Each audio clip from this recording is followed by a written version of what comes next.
Welcome back to the Ectoviolence channel. Today, we're talking about The Mummy from 1999, starring Brendan Fraser and Rachel Weisz. Specifically today, we're going to be talking about this VHS copy I hold in my hands. Celebrating its 25th anniversary on April 26th, 2024, I saw this movie for the first time at the drive-in with my mom. Just me and her, and it terrified me. I remember telling people about this movie at school. At one point, I had a few action figures from, I think, the sequel, The Mummy Returns. I still have that Brendan Fraser figure somewhere. So let's go ahead and pop this tape in. A lot of these VHS tapes I've been reviewing lately are skimpy on the commercials. They just get right into the movie. Which, you know, back in the year 2000 when this VHS probably came out, I might be stoked about that. These days, not so much. So this movie opens up, we're in Egypt, right? Oded Fehr narrates the intro here that takes place in ancient Egypt, tells the story of Imhotep, and this already is terrifying. And this movie is another perfect example of the adventure horror genre, or horror adventure, whatever you want to call it. I just reviewed Anaconda, and I feel that's much the same way. Although I think The Mummy is much better overall. I always really like the scene of her knocking down the books. Just like her personality, you know, she's just a little ditzy, like a little accident prone, you know, haha. Oops, I accidentally woke up a mummy, haha. Here's an interesting fact. Her boss is played by Eric Avery, who's in another movie with Brendan Fraser, Encino Man. Link and I are cruising the mountain, bro, and we figure we's a little juice. No, whizzing the juice. Wheeze the juice. No, whizzing the juice. No, whizzing the juice. And I love that movie. There's only a couple negatives I can think of to this movie. The character of Jonathan, when he's introduced, he speaks in almost nothing but exposition. My dear, sweet baby sister, I'll have you... No. Oh, hello, Evie, you're my sister. Just so all the viewers know. And then later on, Oh, come on, everybody knows the story. The entire necropolis was rigged to sink into the sand, and Pharaoh's commander... one of my favorite lines.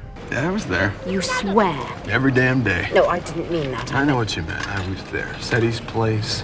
And can we talk about how boring and bland this movie would be without Benny? Especially when you're a kid, Benny is a gold mine for comedy during a scary movie.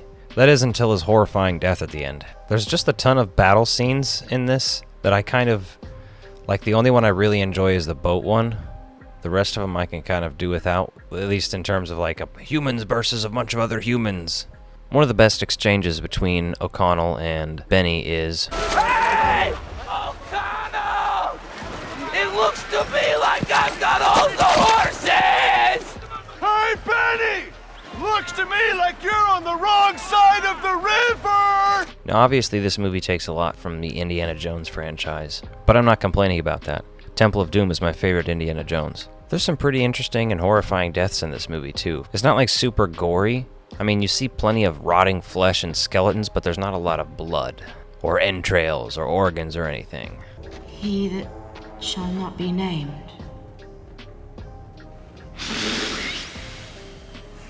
The Book of the Dead stuff is really interesting to me. This is actually my first exposure to anything that's referred to as the Book of the Dead. Let's talk about some of the CGI in this movie. Some of it, not so bad.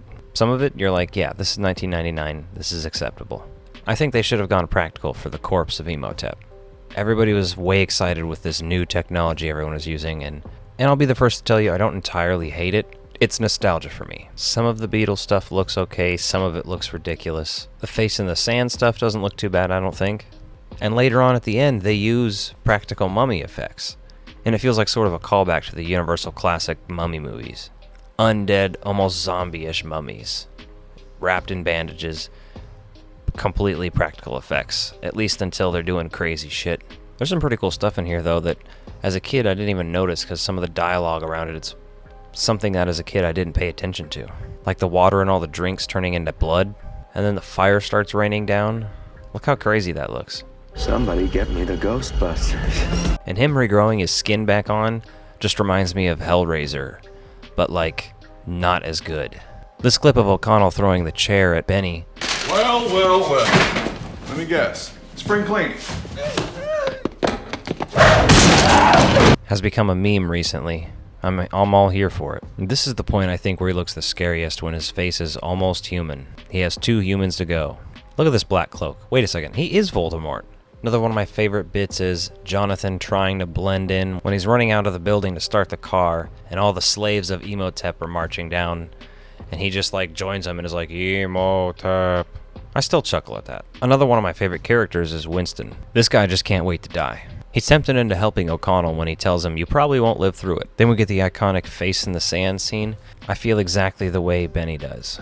I love the whole sand wall trick. It was beautiful. Bastard. Winston gets what he wants and he dies.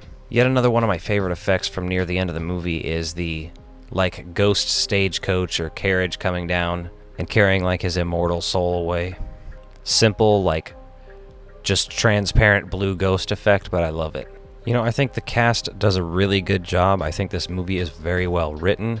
I think it was very well executed. When I was watching it this time around and thinking about the production of the movie, I'm like, I just can't imagine what it would have been like to work on this movie. Crazy.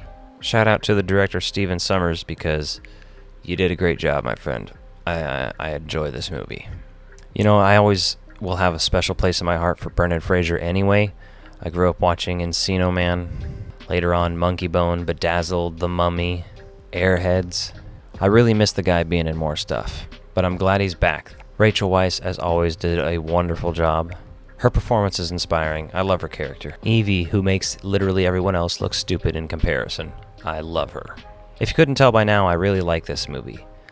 I don't know if it's near perfect for me, but again, I have nostalgia goggles on. There's probably a lot of movies I'd pick before it to watch, you know, a desert island scenario, but I'm gonna go ahead and give it 4.5 out of 5 hearts. By the end of this movie, I was ready to watch the sequel. If you want to talk about bad CGI, just wait till I review that. As always, if you like this video, please hit that like button and be kind, subscribe. Thanks for watching.